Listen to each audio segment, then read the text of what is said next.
So here we have two great minds and hopefully a space worthy to host them. So thank you, Terence and Ben, for being here this evening. I'll be around to answer any questions about Ladbroke Hall, and of course the Carpenters Workshop Gallery team is here to welcome you, and I will turn it over to you all. Hope you have a great evening. You didn't do those tables on your own, did you? No. No. I mean, one of the things we've talked about quite a lot is engineering and the role of the engineer in our lives.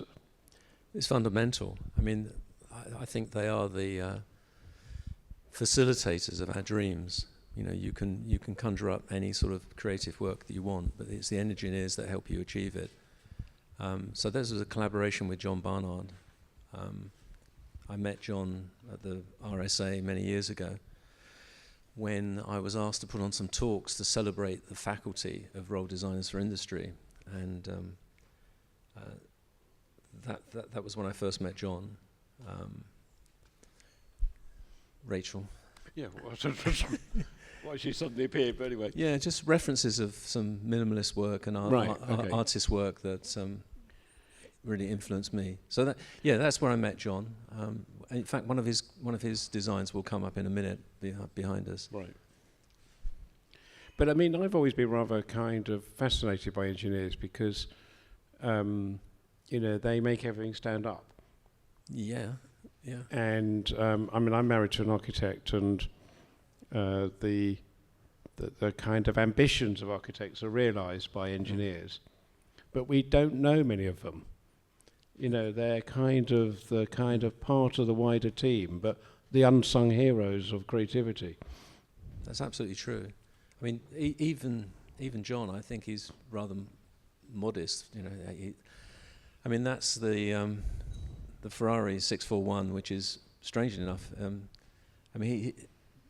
He has his work exhibited in the Museum of Modern Art in New York. This is one of the cars out there.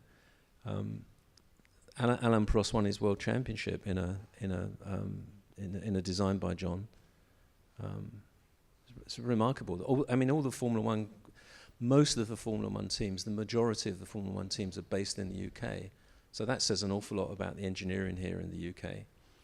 Do you think there's a very particular kind of approach to engineering here, different from elsewhere? I think there is. I think we like to mess about. We mess about in boats and we play a lot,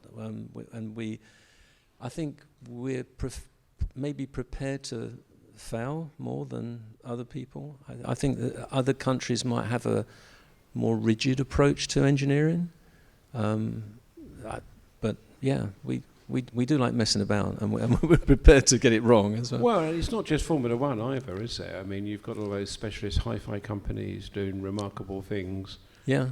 I think I told you I bought a very particular turntable by a company called Mitchell, which is based in Leicestershire somewhere. Got a gyro deck, and it's a piece of art. It's absolutely remarkable. Yes. Yeah. Well, I found my old quad amplifier recently, and I'm determined to get it going again. I think I'm right in saying some of the biggest architecture engineering firms are based in the UK. I mean, we've got Arup, of course, but that's not the only one. Yeah. I don't know why that is. I don't know why. In terms of product design, we don't often liaise with engineers to resolve or to collaborate to create a piece. I mean, I think maybe what I've done here with John is somewhat unique. Like I say, I was asked to put on the talks, and the first talk was I juxtaposed fashion with engineering, and Betty Jackson very kindly stood up for fashion, and John stood up for engineering. And I think I wanted to emphasize the different way that they worked, but I actually got it completely wrong because, Formula One racing cars are made out of fabric, and I didn't even realize that at the time. Carbon fiber it's a fine filament. I mean, the filaments are so fine that you can fit 15 or 20 of them within a human hair, and then they're all sort of placed together to create a toe, and then that's woven into a cloth, and then that cloth is impregnated with resin, and then they manipulate it somewhat like a seamstress would, as working with a dress, and they manipulate this two-dimensional cloth into a three-dimensional form. It goes into an autoclave, and it comes out this really rigid, beautiful construction. It's a remarkable material. But not that many designers work with it, do they? No, it is rather expensive because the material itself is expensive, and then the amount of labour and the skills that go into working it, it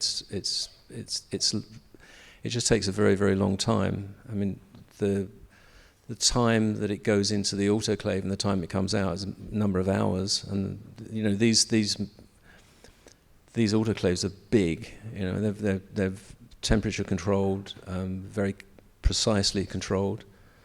And do you think its cost is prohibitive for most designers? I mean, you know, at a specialist high end. I think so. Of course, you get a lot of carbon fibre in Formula One. Yeah, and in aerospace. I mean, of course, you know, the Boeing Dreamliner is a composite construction. It's the first carbon fibre aircraft. David Chipperfield once told me about his new yacht. He's at that stage where he's buying yachts. Okay. And he's got an amazing carbon fibre mast. Which he was pointing out as the most specialist thing on the yacht. Well, I discovered there was a carbon fibre composite company in Valencia because the America's Cup was hosted by Valencia because the cup was won by, I think, a Swiss team, and the Swiss don't have a sea or an ocean, so they decided that they would nominate Valencia. So a New Zealand company has set themselves up in Valencia to make the masts and all the trims for the sails and everything. So they have a 16-metre long autoclave. I've seen it. It's quite a beast. It was remarkable. But I'm interested in materiality generally, and you know, at the festival we do a bit over-ambitious sometimes commissions, which are projects about design. However, people are allowed to view them in any way that they wish. And at the heart of them is the experiment with materials. And we worked our way through some everyday materials and tried to push the kind of boundaries of them. I think that's Wonderful. a kind of condition of designers or design thinking today. Yeah. I mean, you're into that, aren't you? Just absolutely. trying different stuff out. I think if you want to understand a material, you have to bend it and use it and break it. You have to know its limits and its properties to really exploit it, because that's what you want to do. You want to exploit the material as best you can. And often the fabricators or the manufacturers of material don't quite know how to do that on their own. They need the imagination of design and innovative thinkers to do it. Well, it's amazing. They from my experience, they always seem to enjoy the challenge and rise to the challenge, and that says a lot about engineering generally in the UK. I think. I mean, you know, we come back to engineering, but I've asked a couple of, perhaps should say nameless, very eminent engineers to do projects with us. And they've kind of failed because they're so used to this relationship with a kind of front person, in most cases an architect, who is where the idea comes from. And they are the facilitators of the idea rather than the originators of the idea. And I was quite surprised. I just kind of thought that they would rise to the occasion, but didn't.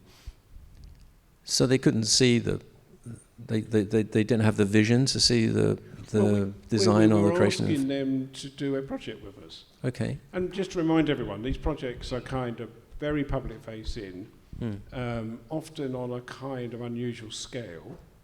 And we should talk about scale at some point. You know, they need to stand up.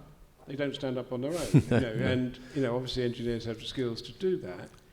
But the stuff, the proposals they came up with were just boring. Okay. And I didn't want to think about engineers being boring, because I actually think they're wonderful and provide a kind of incredible resource to the kind of creative ecosystem. But I was disappointed that they weren't able to kind of step forward. I've always had this issue also with scale with certain designers. Mm.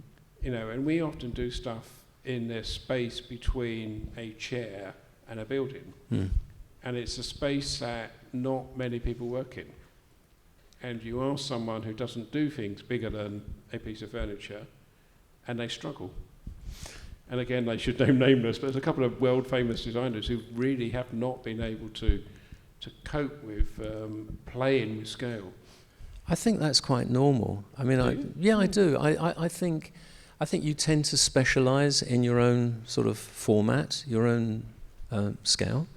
I think that's why I would use an architect I have just used an architect on my renovation, because I'm not comfortable in that. You weren't tempted to do that yourself, no? No, I really wasn't. You should tell everyone that you've just done a new house in. Well, I've just renovated a house a ruin of a house in Girona, and I used a Spanish architect from Valencia called Fran Silvestre, I never could have foreseen or visualized what they visualized. I would have maybe maximized the number of rooms or something like that, but they maximized vistas rather than anything else. Well, I mean, architects clearly are trained to do Sure. scale. Yeah. But I wonder, in the kind of mix-up of today, where you've got people with different kind of skill sets and training, attempting different things. I mean, you've got some countries where kind of almost everyone's trained as an architect. That's true. Which has been the Italian system for a long time, you know. Yes, yeah. You basically do a dose of architecture as part of your design training. Yeah, but they also have manifestos as well, don't they? That they like to follow, same whereas as we days. don't have manifestos. We just get on with it, really. Well, I don't mean they do either these days. No, it was interesting, a number of artists that have never been to art school. You know, one of my favourite painters, I think one of the greatest painters of all time, Francis Bacon, never went to art school. That's not the case with many designers. True. It's hard to think of one who wasn't trained, actually. At some stage. Yeah. Yeah. Tom Dixon. He basically trained himself Yes, that's true. as a welder to start with. Well, that's good. Remember all that early stuff he did? Yes, yeah. Well, again, experimentation is trying to break things, trying to understand the material. I think you have to experiment, and you have and to risk failure all the time. I think we should fail more. I think they create more interesting work. When we do our projects, we pick someone and we embark on a journey together. And I used to beat myself up on the early projects because it ended up being different from where I thought it was, where it started certainly, and where I thought it was going to go. And that felt like it hadn't worked. Okay. But actually I realised that was wrong. And the journey of evolution and discovery and problem solving and all of those issues you go to come to the final form that you end up with is a perfectly legitimate journey to go on. It's interesting. I mean, you mentioned... And audiences only see what you show them at the end. So it's Indeed. a personal journey that you've gone on in secret together, you know. I mean, talking about the modesty of engineers, when I first met John Barnard, I was invited down to his factory, which he inherited from Ferrari. I mean, because he was... How do you inherit a factory from Ferrari? Well, yes. So for a peppercorn, he designed the first carbon fibre monocoque for McLaren, won a number of world championships in a row, was headhunted by Ferrari. And it was then Enzo Ferrari. And he said, I have a young family, I don't really want to move to Italy.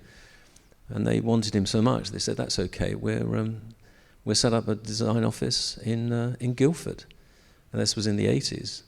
And most people don't know that the Ferrari cars were designed and certainly aero tested, because that was his strength really, was with aerodynamics. That's where he exploited that. Remarkable that Guildford is a place of Yeah. concentration of great kind of creative energy. It's amazing, isn't it? Yeah, yeah. I think I'm right in saying Sony's European design headquarters is at Guildford or just outside. I don't know. I mean, Sony are quite an interesting company as well, because they're one of the few big international brands who still do genuine R&D. Okay. And there is a design team who just plays, basically. Mm-hmm. And they come up with a series of experiments, and very few of them go into products. You might think that's an indulgement. No, I think that's the failure. That's the chance of risking it. And it's actually an Ed Howard out by Guildford, and it's quite a pleasure to go there, because they're kind of having fun Yes. while they're doing it. But within a very, very corporate structure. Right. We're not being sponsored by Guildford. You realise that, don't you? No, we're not. No. But I'm curious about places that pop up as unusual centres of kind of activity. Yeah, it's very interesting. Sometimes it's a simple story. I think in California, one of the reasons that Intel set up where they are, the whole of Silicon Valley, was because one of the directors of Intel wanted to move close to his parents. So something as simple as that can generate the placement of a factory. We discovered that we both grew up in the same part of London. Indeed. Yeah. Only recently we discovered that. Yes, I went to Gospel Oak Primary School. And I went to William Ellis Secondary School, just up the road. Indeed, yeah. Parliament Hill Fields, Highgate, that whole... But my point, though, is, we are both Londoners in a city which you can arguably claim is probably one of the great international cities of the world. Definitely. And in our lifetimes, we've seen it change significantly. Immensely, yeah. And for the better, in my opinion. I agree. And in the world of design, it's been transformative. In the 23 years we've been doing the design festival, I mean, it's remarkable the difference between the design scene in 2002-03 when we started to today. And you're a produce of that, but a slightly unusual produce in a way, because you're from here. And I think many of the people that we've worked with and indeed have showcased over the years have been drawn to the magnetism of London's mythology as a kind of design capital, which I hope we've contributed to in some way. I was just unfortunate to grow up here. But it's an asset for us, isn't it? Yeah, I mean, I didn't just go to Gospel Oak Primary School. I also went to Holloway Comprehensive. I failed my 11 plus, and I later discovered that I was dyslexic. But everyone should know that Holloway Comprehensive was too tough for my parents to send me there. And yeah, I did. It had quite a reputation, that school. I did fight myself through some of the playgrounds. Yeah, that's just a tough time. But yeah, I failed my 11 plus, and I told the story to friends that it was only when my son was diagnosed with dyslexia that my dyslexia was diagnosed. And I went to bed that night rather comforted that I had this condition, because when I was at school I was considered to be thick. And I woke up about 3 o'clock in the morning thinking, shit, can you be thick and dyslexic? And the answer is yes. I think we all are. I'm dyslexic as well. Yeah, but you're not thick. Although my mother berated me saying, how many more excuses do you want for your failure at school? Oh, yes, that's it. I didn't think it was a very supportive comment at the time. No, exactly. But London as a kind of place, I mean, and the dynamism of it, and indeed, here, I mean, Carpenters Gallery is part of the story. I remember when they opened. You remember that tiny little space they had in Mayfair for quite a long time? Yeah. Yes. And the journey this gallery's gone on as part of our journey, we commissioned Diane Sujik, who was a previous director of the Design Museum and a writer and critic, to write an essay for us on our 20th anniversary. And he talked about this kind of golden era for design in London. And I remember thinking, was it really? I mean, but you think it was? I think We've been for a pretty interesting period. I think there has been a golden era, but I think they will continue, and they manifest themselves in different ways. Different designers will come to the fore, different creative energies. But there is a particular time that I grew up with, because there were a lot of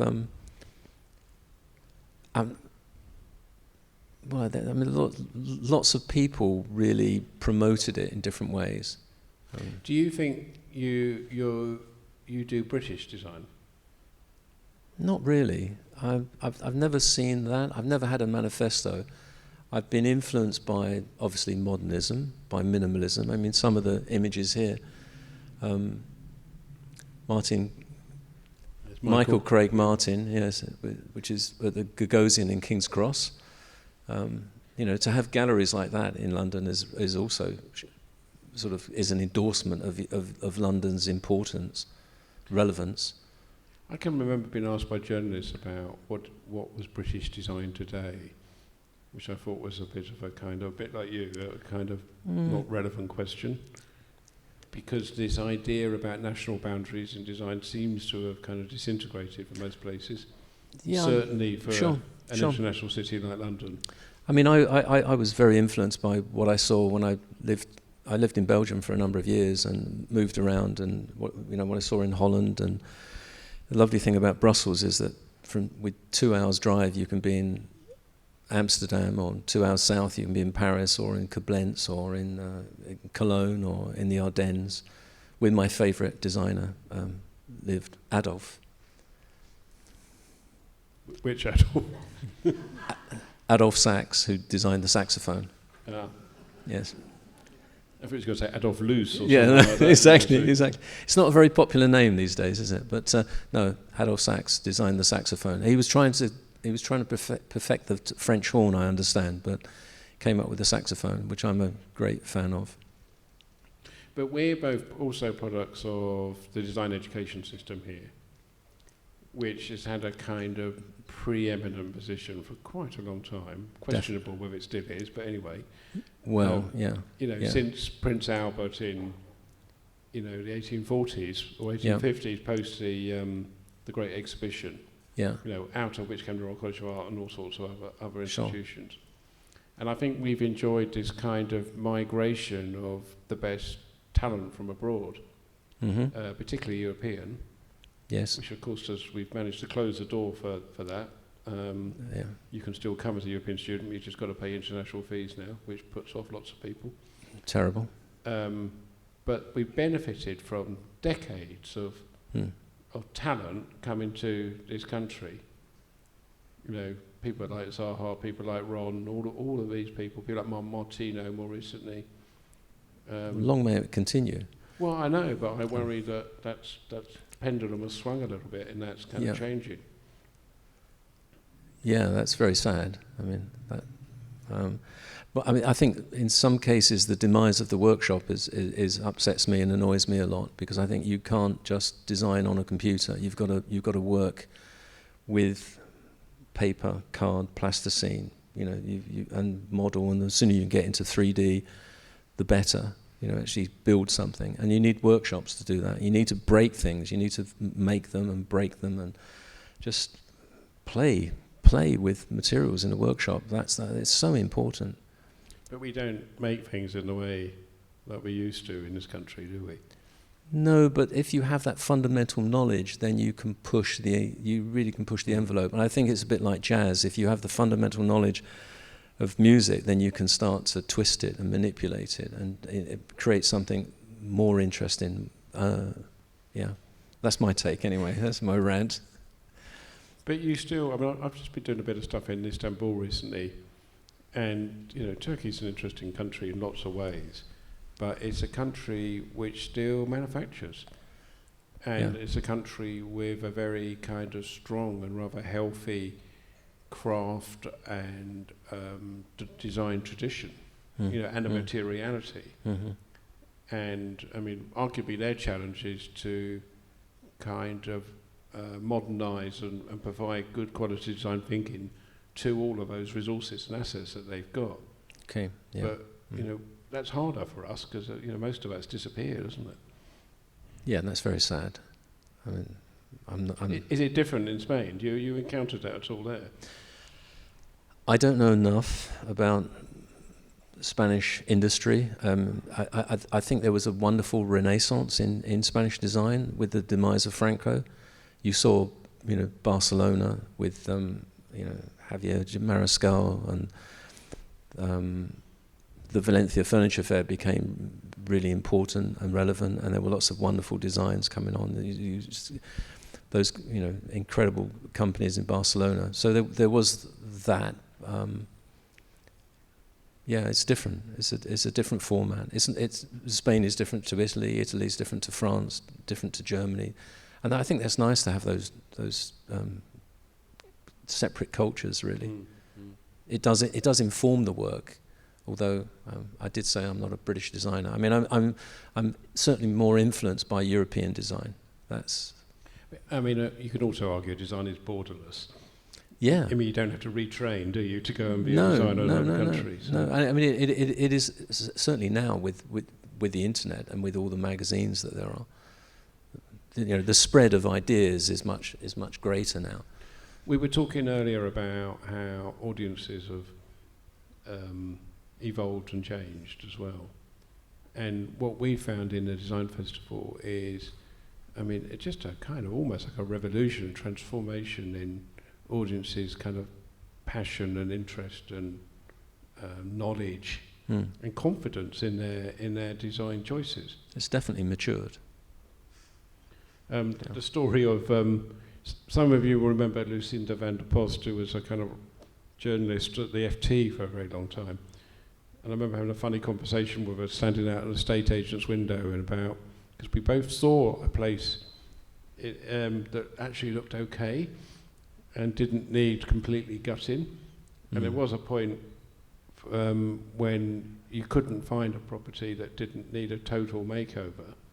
But actually, there's now a whole generation of people who have applied their confidence in design, and most people express it through their home, of course.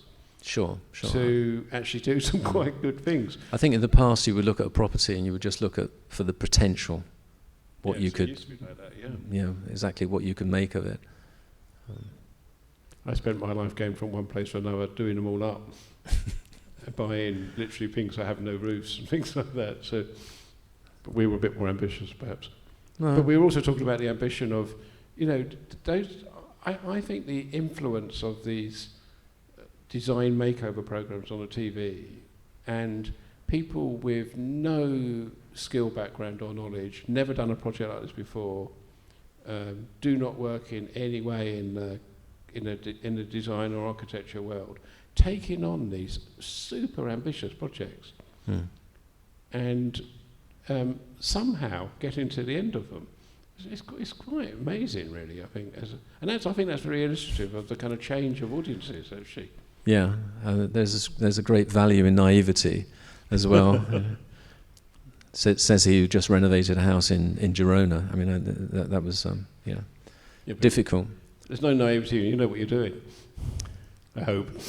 I think you start out with a dream. I think it's like with any project, you start out with a vision of what you want, and then you come up with certain issues, and you work through them. And it's the same as creating.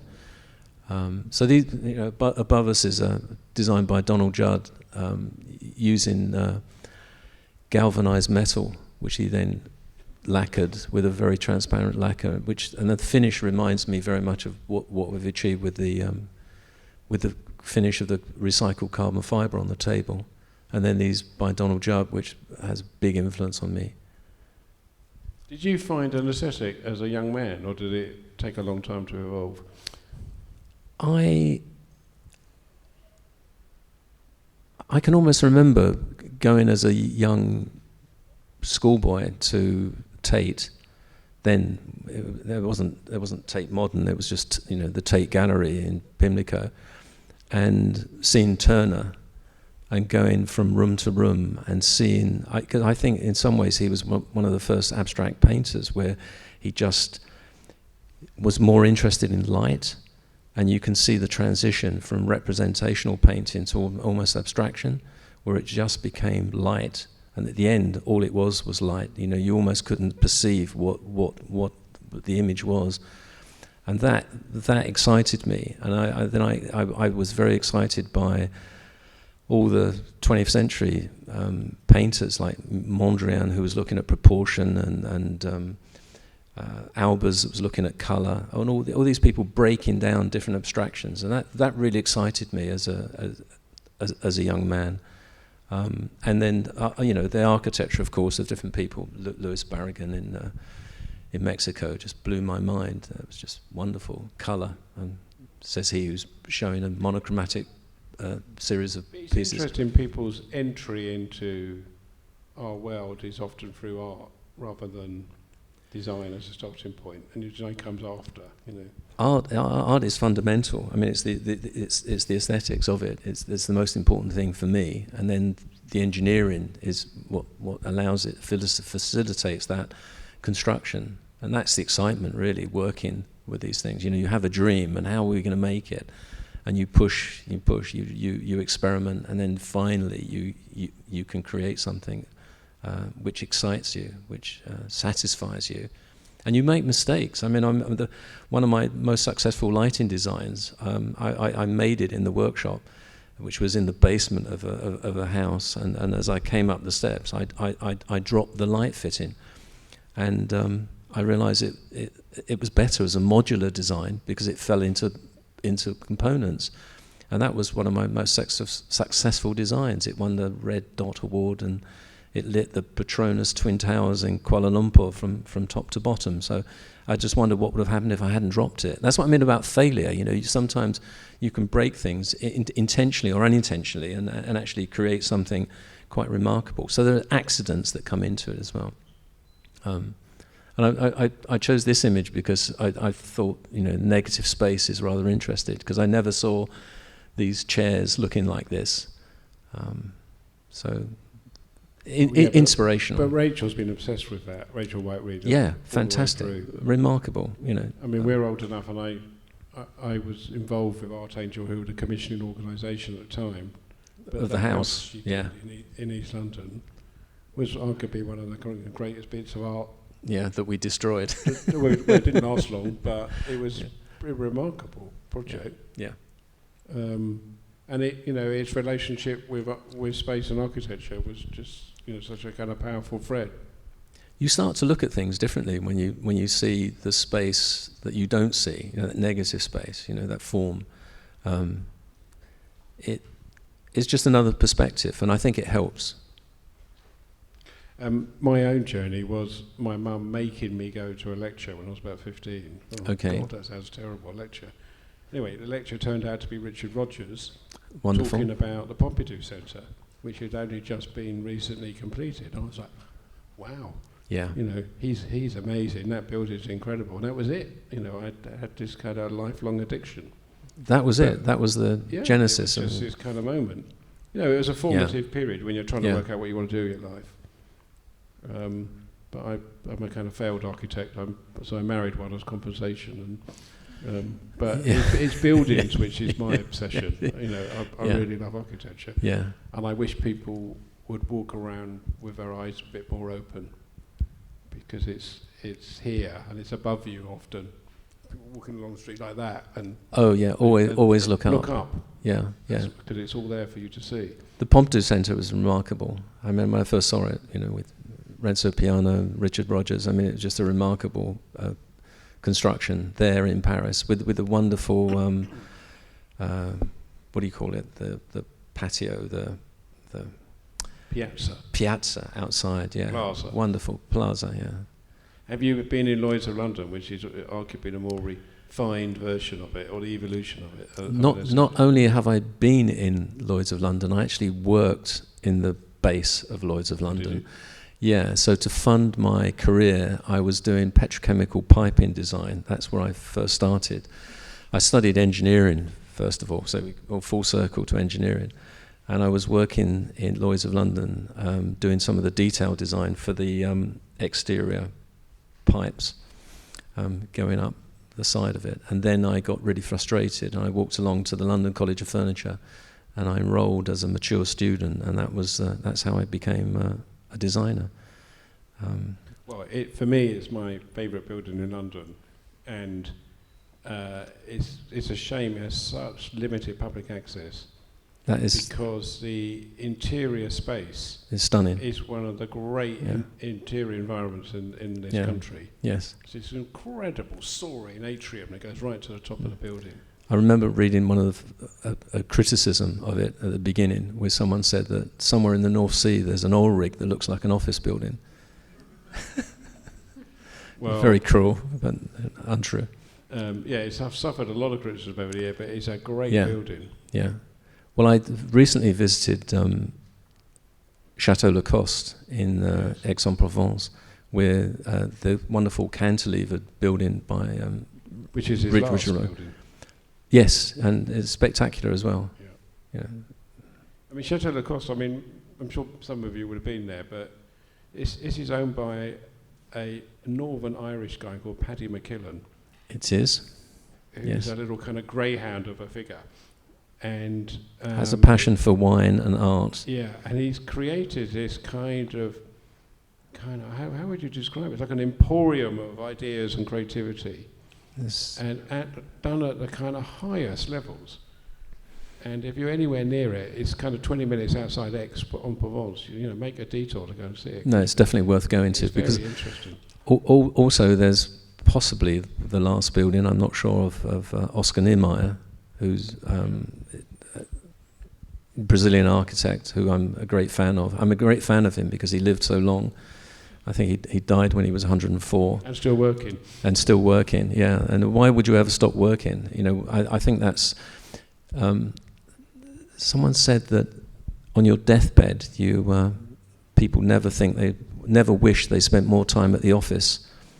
But I think artists or creators actually probably do wish they spent more time in the studio working, because you enjoy what you do so much. We were asked to make some time for questions. I think you and I can carry on chatting forever. Yes, we can. Do we have questions, or we can carry on for a bit longer chatting away? I enjoy the questions. We have one over there. Beginning you had mentioned around cost of designing. Do you use 3D printing, for instance, for simulations or for drafts? Yes, I use everything from paper,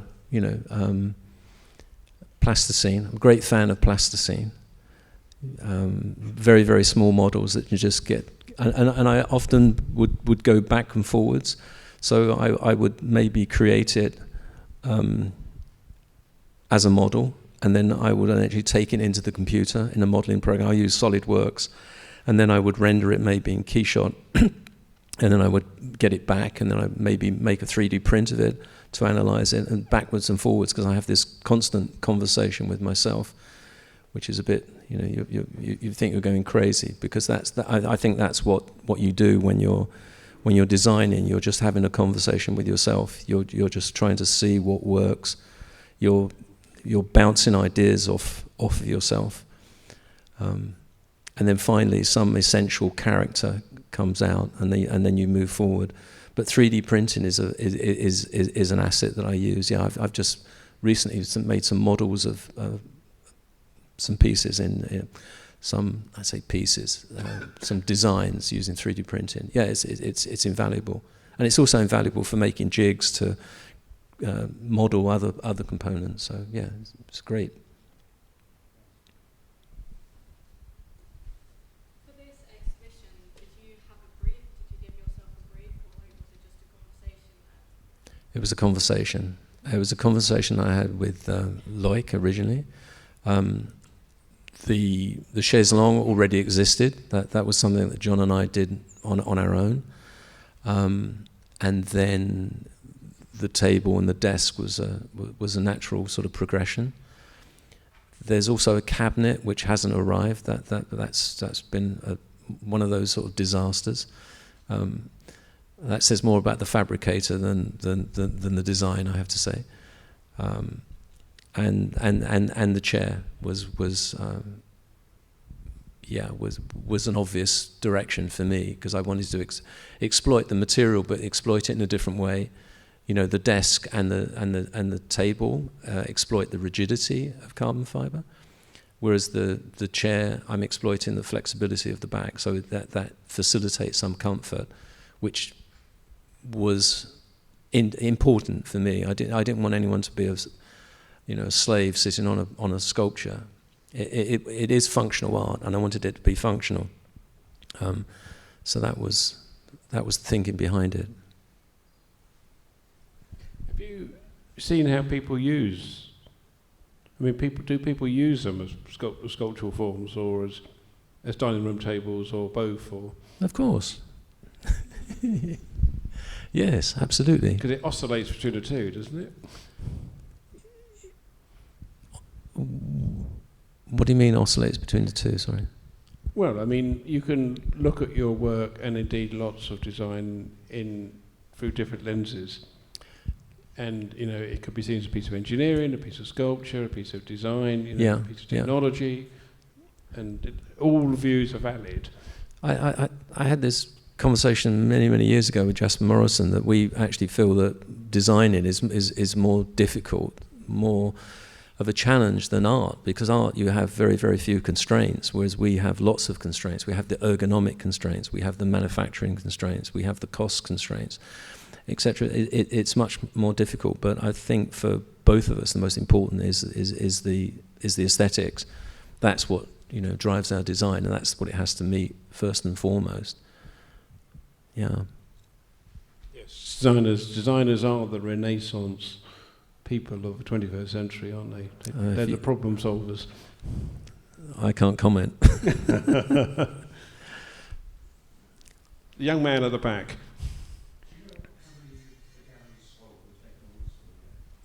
I'm sorry? Do you know how many pieces the gallery might have taken orders for the design so far? I don't. There are a number, but I don't know the number at the moment, no. Why, you're interested? I can get you a discount if you... It's always an interesting fact to find out when a design becomes, particularly if a design ends up being classic, in reality how many were sold. Particularly in the modernist period. Sure. Designs by Dora and things like that, which were meant for, their designs were meant for mass circulation, for travel.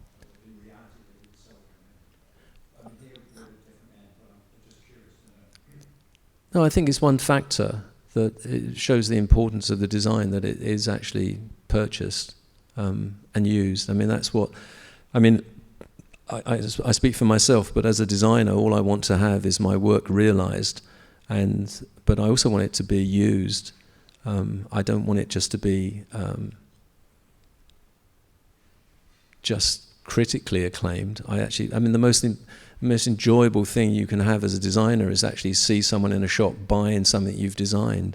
It's a thrill. It's much better than having your work on the front cover of a magazine. It's a real endorsement of the, as you know, Sheridan. That's really, when someone walks out the shop with something that you've created and I've created, it's a wonderful endorsement of our work and all the effort that we put into it. But we were talking also about the kind of designs having a perpetual life. Longevity. Yeah. Yes. I mean, Sheridan's referring to that there as well, about becoming a classic, you know. Yeah. Well, I think the most successful, the most environmentally friendly aspect of a design that you can achieve is by achieving something that has longevity. I think for furniture, a lot of recycling is a failure, frankly. You know, I mean, it should last for a long, long time. It should be passed down through generations. That's how. But your work is kind of indestructible, isn't it? I mean, I hope so. I mean, it's pretty robust, isn't it? Yeah, it's very robust and very durable, and that's why I'm very excited about the material that I source, which is the recycled cloth, because not only is it recycled in that sense, but it also is incredibly durable, and I just get excited about the texture and the finish.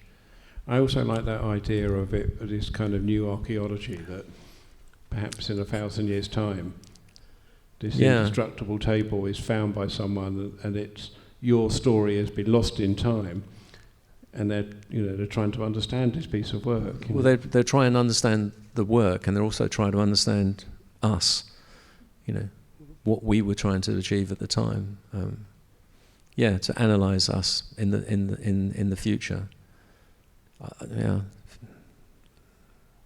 Post-apocalypse.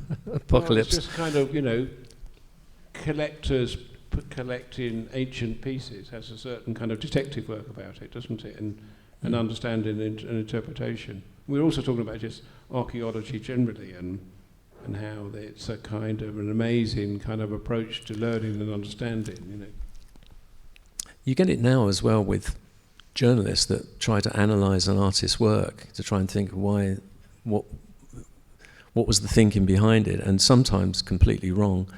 I remember when I was talking earlier about living in Belgium, I visited the Stedelijk Museum in Amsterdam, and there was an American lady in front of me looking at a Barnett Newman painting, Who's Afraid of Red, White and Blue, and there was her daughter was with her, and we were just looking at this painting, and the little girl said to her mother, "Mummy, I really like it here, can we come again?" And I'd never felt that when I was younger, visiting galleries, because they were always sort of oppressive. You were looking at Constable paintings, and they were dark, and then when you're on school visits, you had to go home and write about them, which as a dyslexic filled me with dread. So I never really enjoyed it. So this little girl saying, "Mummy, can we come here again?" really excited me. So I think if you want to understand contemporary art, take a child, and if you don't have one, borrow one. Because they have no baggage, they have no prejudice. Well, we're all instinctively creative, aren't we, until the education system kicks it out of us. Well, yes, exactly. That's Sir Ken Robinson's idea, Well, was that is educated theory, out, and I think it's true. I think it really is I true. do too. We're at our most creative when we're 8 or 9. Yeah. And then slowly education erodes it. Well, you talked earlier about the Pompidou Centre. I visited it. Paul and I visited it with our 2 children, and we kept losing our children at the time. So we had this plan where a bit like when you're controlling an aircraft, you say who's in control. So I made sure that I had James, and because we would say, "Well, where is he? I thought he was with you." "No, I thought he was with you." So I went into the room of abstract expressionism, and there was the Jackson Pollock painting, and I was explaining to this little probably 8 or 9-year-old what the painting represented, that it was capturing this action of putting the paint on them. And I said he would just take a stick and put it in the paint and flick it on the canvas, and his eyes sort of lit up. He felt that you can do that. Is that okay? You can get away with that. I said, yeah. Sometimes he would just pour the paint, and I told the whole story of Jackson Pollock, and sort of expanded his sort of life growing up in Midwest, and how he died in a car crash, and et cetera, et cetera. And then we walked into the Rothko room, and the first question asked me was, "How did he die?" Which is, ask your mother, because I'm not going to answer that one. Right, any more questions? Yes, oh, look, marvellous. How do you balance the form-finding, experimentation, and the artistic expression with also the ergonomic side of your work? Do you work backwards? Like, you find that... Yeah, I work backwards. I work, and that's where the work really starts. I sketch in a kind of very kind of low profile way, and then I have to introduce dimensions like height and seat height and things like that, and that's where it all goes wrong, because I end up with this beautiful character design sketch, but then when I bring it into the real world and add those important dimensions, it looks bloody awful, and then I have to sometimes start again, and that's where the pain is, where you're trying to get capture that essence of the original sketch, which excited you, which drove you to go in a certain direction, and then when you start applying the criteria, that's when it all goes wrong. Do you get designer's block? Sorry? Do you get designer's block? Yeah, but you just go around the block. You just walk around the block. You have to stop though. You stop and walk away. And in fact, John was saying exactly the same. John Barnard was that when he gets, he won't give up on an issue. He's really like a dog with a bone. If you give him an engineering challenge, he will work at it and solve it. And he will say that he'll just drop it and walk away and come back, and you probably have the solution. Yeah, but tenacity is part of the whole story, isn't it? Absolutely. Yes, and I think that's one aspect of engineers, is they're incredibly tenacious and just don't give up. Right, I think we're probably beginning to run out of time. Sorry, there's a question up there. Hi. Hello. I'm interested in your design process as well, as mine is quite similar in the way that it's reductive. Like I might explore an idea in depth, and when I reach a certain point, I put all of my concepts into like a metaphorical sieve, and all the irrelevant elements fall through, leaving only the essential bits behind. But having said that, it's hard to know when a design is falling victim to excessive reduction. My question is, how do you know when to stop? when you can't take anything else away. Well, subtraction interests me more than addition. I don't add decorative features for the sake of decorative features. I like the idea of texture to materials, with the grain of a wood, or the textures we've achieved next door. But yeah, I think you just know when it's right, and that you would just walk away with it, walk away from it. Sorry? Yeah, and you just live with it. You just know what the piece is right, and you can change it later on as well. I mean, sometimes it isn't perfect. The first prototype, for example, might not be. It might satisfy certain aspects of your dream, and then you rework it. It's a circular process. This whole thing of going backwards and forwards. Yeah, but it's a confidence about not meddling, getting to the point where you just stop yourself, just adjusting endlessly. I think you do meddle, but I think it's also a very painful process. I mean, there's an awful lot of angst, there's an awful lot of anxiety, a lot of waking up at 3 o'clock in the morning thinking about, what screw can you use or what fixing I could use to hide it. I like to hide fixings, I don't know why. Sometimes, maybe next year, I'll start to embrace them and show them all off in a different way, celebrate them. But it's a painful process, but what you end up achieving is worth it in the end. I think so. Don't beat yourself up over it. Anyway, that's the thing. Well, I think we were told to stop just before 8, and we're just before 8. Okay. So there's a gentleman here who's had his hand up for a while. Sorry. Yeah, there's one. Yeah, I had one more question around your inspiration. I have a good friend, she's growing in success, and I learned from her. She's a painter, but she goes out maybe to Paris, to the Louvre, to see paintings so she can inspire herself. Yeah. For the next painting. Do you have some sort of inspiration paths or habits for your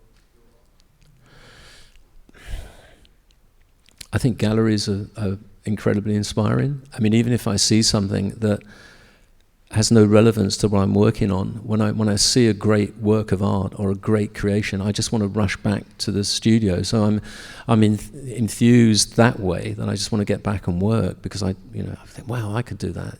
I need to work on that.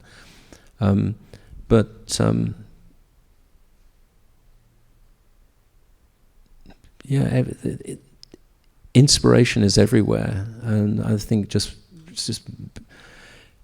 going for a walk sometimes. If you have a block and you can't go any further, just walk away from it and come back. But yeah, I that's what I loved about the V&A. I could just walk in there, and if I could look at something like a Mary Quant black dress and get inspiration from that, minimal mini skirt, and wow, just fantastic. Or the mini car by Alec Izagonis, you look at that and just think it's wonderful. You can look at the hinges on something and get inspired by it. So inspiration is everywhere. It really is, especially in this city. It never stops. It's curiosity and looking. My point earlier about people in architecture looking down. But it's the curiosity to carry on looking and being alert. I think a lot is said about curiosity and passion, but you have to really be alert. You have to want it, desperately look for it. And you see it everywhere, but to be alert. And it has nothing to do with age. I've met people in their 80s who are inspiring and curious and alert, and I've met people in their 30s who are just just victims and just want to give up, which is sad. I don't think we should end on that note. No. Stay alert and stay curious and stay. Yeah, just stay. That's the main thing. Yeah. Just stay in the game. Yeah, open your eyes. I totally agree with that. Yeah. Thank you, Ben. Thank you, Terence. No, that's very good. Thank you for coming, everyone.